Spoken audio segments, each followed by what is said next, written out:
Is The Simpsons based on a true story? The answer may surprise you. Now, no, it's not. So that probably doesn't surprise you. It's even crazier than that. The Simpsons is not based on a true story. The Simpsons, the animated television show that's lasted 30 years, featuring Homer, Bart, Maggie, Marge, and Lisa, is actually a reality show. This is a theory that's popped up fairly recently as far as conspiracies go. And it popped up on a fictional board, a fictional website where people were writing stories about Jeff the Killer or Slender Man or, theories about Ed, Ed, and Eddie. It's just that stupid cartoon and they're in a coma or whatever. So it's kind of like this theory board. It's kind of, they take existing media and come up with a fictional story off of it. So you're thinking, Jason, why are you wasting my time on a conspiracy podcast talking about something that you yourself just said is on a fictional board? Well, hypothetical listener, here's why. Slender Man started off on a fictional board. The origin of Slender Man can be traced back to one individual on a particular board. I think it was Something Awful. It was a Photoshop contest. And then we have 6 years later, 2 young women trying to kill a third woman to invoke Slender Man to take them to her mansion. Take him to his mansion. So just because it starts off fictional doesn't mean that people always assume that it's fictional. Madness is contagious.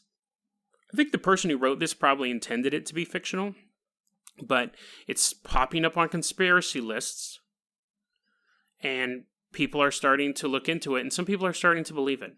So what the theory is, and I know you're thinking, Jason, that's ridiculous. And it is ridiculous. But what the theory is that the story. So let me back up here. The story of The Simpsons, at its core, is a family, the Simpsons, and they live in Springfield. And Homer works at a nuclear power plant. And in the first few seasons, Homer working at the nuclear power plant was a key component of the show.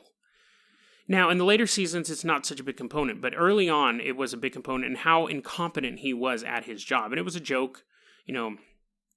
It's kind of like a stick at, corporations, and it was a stick at greed and safety measures and nuclear power in general.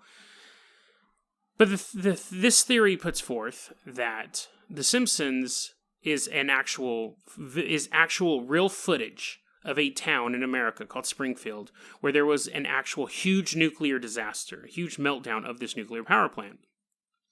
And to cover it up, what the government did, they got Fox to send a camera crew out to Springfield to record these people, to record these events, so they could completely cover it up. If anyone ever asked, "Hey, whatever happened to that town Springfield that had that nuclear power plant?"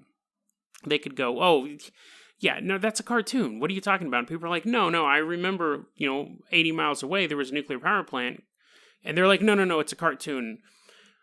So, again, when I was talking about how to create a conspiracy, this has a few of those elements. One, it has time plus distance. It takes, they're saying it's a city that's been wiped off the map.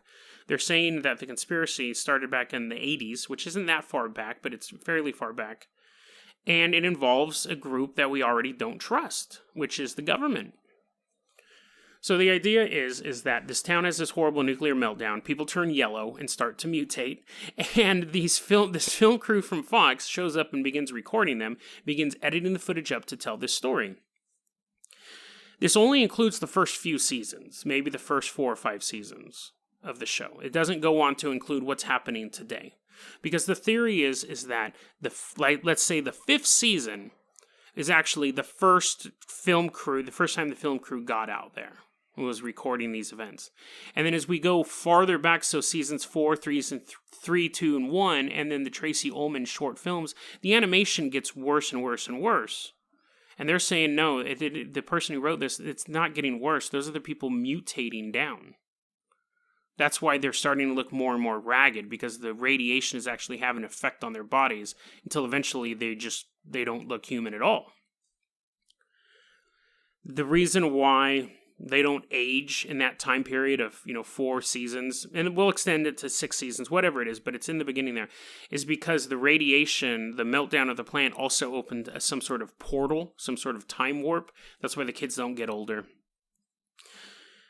And the later seasons are animation. They're based on... So this real event happened, and then to help cover it up, and because Fox was they make like $1 billion a year off The Simpsons, they began animating later episodes, and somehow the characters have the same voices and whatnot.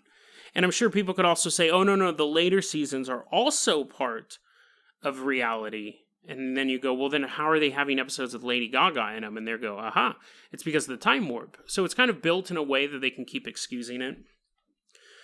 Now, the story that this theory is based on is kind of hard to read. I've actually read it 3 times, which is a lot for this podcast if you haven't been able to tell.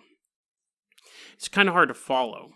And structurally, I don't think it's the most well-written thing. I think the idea is interesting, but there's some key details left out of it.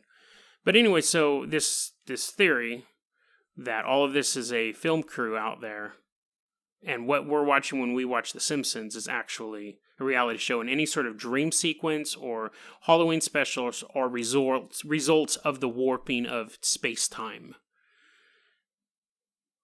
So, I mean, guys, there's a conspiracy theory about everything. Everything. If you can think of it, it exists. This one in particular started off as well, I guess some people could argue it didn't start off as fictional. It was a real story that was put on a fictional board to, again, assist in the cover-up. How many people believe that this is an actual conspiracy theory worldwide? I don't know, 100? Maybe? 1,000? But give it time, because people swear to God that Slender Man is real now, and they're usually younger. Stuff like that. But, if you have any sort of gaps in your knowledge, it's very easy for someone to come in with a conspiracy theory and go, hey, here you go. And you go, I don't know enough about it, so maybe it's true. But spoiler alert, Simpsons is not real. And just a quick note to end this up, I'm still a fan of The Simpsons. I know a lot of people stop watching The Simpsons after season 7 or season 10 or whatever that is. I really enjoy The Simpsons. The only show that I watch religiously is The Walking Dead. I've seen every episode. I love that show. Watch it every week when it's on. Simpsons I watch every couple months. I catch a new episode. But I've watched the older seasons up to probably season 20. I think I've seen every episode. Big fan of that show. It would be a little bit weird if it actually was true that it was all a real life, but it's not, so I'm not too worried about it. That was a clip from our daily podcast, Dead Rabbit Radio. Dead Rabbit Radio is available on YouTube or anywhere that you listen to podcasts. It's daily paranormal, conspiracy, and true crime news. If you want to hear the full episode that this clip came from, check the link below. Please like and subscribe. And hit that little bell, too. That does some magical stuff. Thanks, guys.